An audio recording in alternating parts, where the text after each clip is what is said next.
मुकाबला उनके साथ नहीं है। आपके पास कोई बेहतर सवाल है तो करें।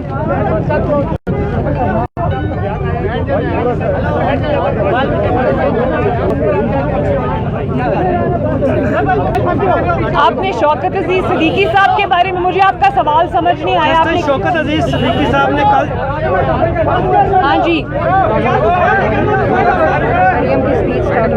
मैडम बहुत भाई खामोशी इख्तियार करें, ऐसे टॉक नहीं हो सकती भाई। हम जा रहे हैं, आप लोग क्या कर रहे हैं? जस्टिस शौकत अजीज सिद्दीकी साहब के बारे में इन्होंने मुझसे सवाल किया, तो मैं ये कहना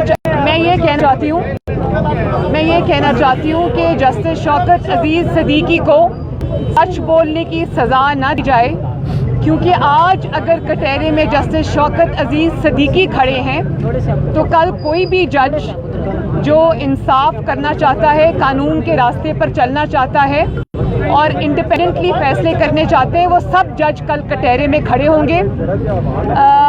जो काजी फाइज ईसा साहब और शौकत अजीज सिद्दीकी साहब का केस है, उसको अदलिया को अपने ऊपर हमला तस्वर किया जाना चाहिए और अदलिया को चाहिए कि एज ए फ्रेटर्निटी जो एक्सटर्नल प्रेशर्स आते हैं उन पर, उसको रोकें। जस्टिस शौकत अजीज सिद्दीकी की बात को सुने, उसको वेटेज दें, उनको सच बोलने की सज़ा ना दें और जजेस को प्रेशराइज कराकर, ब्लैकमेल कराकर, अपने धौंस और धांधली जमाकर जो फैसले उनसे लिए जाते हैं, उसको समझें कि वो फैसले उनकी जो एक बिल्कुल क्लीन एक उनकी जो पूरी रही है करियर रहा है, उसके ऊपर धब्बा लगता है।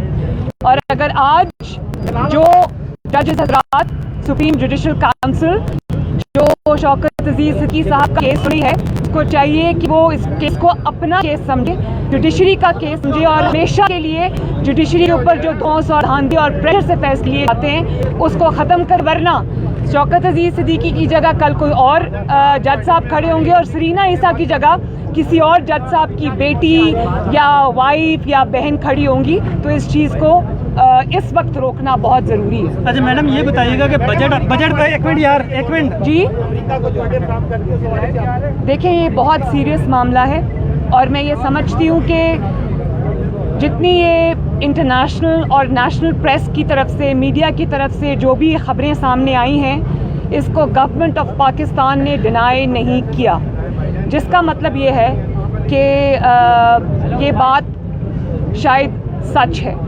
जो भी आपने डील की है, चाहे वो आपने अपनी गिरती हुई हुकूमत को बचाने के लिए की है या आपने किसी के आगे सरेंडर किया है, मुल्क की सॉवरेनिटी पर जिस तरह आपने कश्मीर इंडिया के हवाले कर दिया था, अगर आप इस तरह की कोई कमज़ोरी दिखाकर आए हैं तो पार्लियामेंट के ज़रिए कौम को बताएं कि आपने क्या ब्लंडर किया है। और मैं ये समझती हूँ कि बिल्कुल इस चीज़ को नहीं होना चाहिए। पाकिस्तान एक सॉवरेन मुल्क है, एक इंडिपेंडेंट मुल्क है, अपने वो पहले ही हमें बहुत इस तरह के मसाइल का सामना है, तो ये चीज़ें जो हैं वो कौम के सामने आनी चाहिए कि आप अपने आप को बचाने के लिए या अपनी डूबती कश्ती को बचाने के लिए आप क्या सौदा करके आए हैं, ये पाकिस्तान के अवाम का जानना उनका हक है। मैडम ये बताइएगा कि बजट पेश होने वाला है, अगर मुस्लिम लीग नून चाहे, चूँकि तहरीक इंसाफ के अंदर भी काफ़ी ज़्यादा लोग उनके अपने भी नाराज़ हैं, जहांगीर तरीन ग्रुप भी है, जो इत्तेहादी हैं वो भी हुकूमत से नाराज़ हैं, तो बजट को पास होने से रोका जा सकता है। क्या मुस्लिम लीग नून कोई ऐसी हिकमत अमली अपनाने जा रही है हुकूमत को घर भेजने के लिए?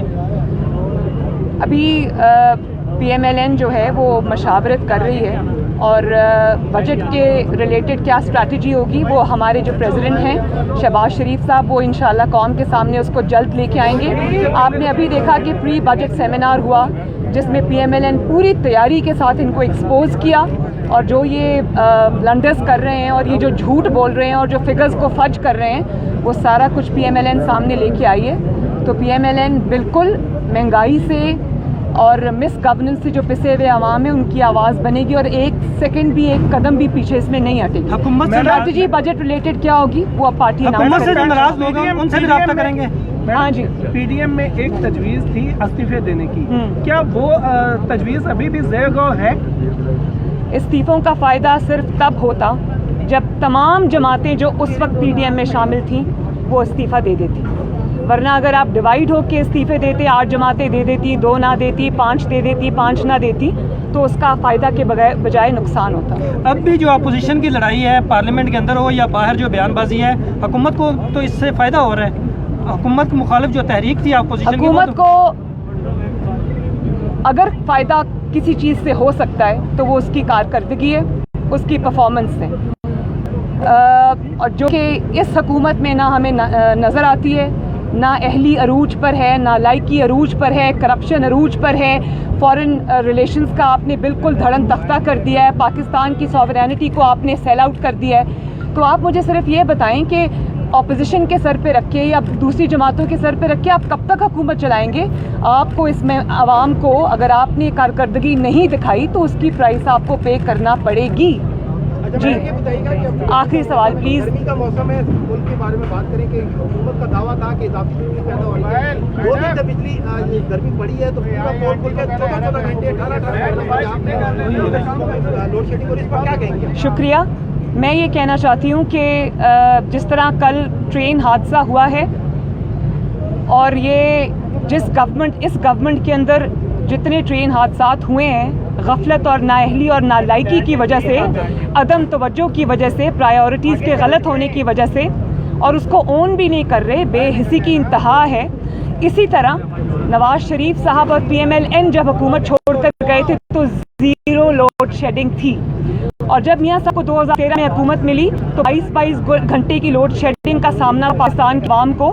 मियाँ साहब ने एक दिन कभी नहीं कहा, नवाज शरीफ साहब ने, कि ये पिछली गवर्नमेंट की नाअहली थी, उनकी नालायकी थी। वो आए, काम में जुट गए, और उन्होंने 3 साल के अंदर उन्होंने रिकॉर्ड जो है वो मेगावाट्स की उन्होंने प्रोडक्शन की। उन्होंने कारखाने लगाए जो कि मेरा ख्याल है शायद अगर रूटीन में होते तो 5 साल, 7 साल, 8 साल का कोई प्रोजेक्ट होता। उन्होंने 2-2.5 साल में उसको ख़त्म किया और 0 पे लेकर आए लोड शेडिंग को। इस हुकूमत को लोड शेडिंग 0 पर मिली थी, लेकिन आप नालायकी, नाअहली और करप्शन का और बेहिसी का अंदाज़ा कर लें। मतलब इसके लिए इतनी बड़ी नालायकी चाहिए कि जिसकी तारीख़ में कभी मिसाल नहीं मिलती, कि 0 लोड शेडिंग आपको मिली और आपने आज उसको अपनी नालायकी और नाअहली से इस 50 डिग्रीज़ में आपने उसको 22 घंटे की लोड शेडिंग पर पहुंचा दिया।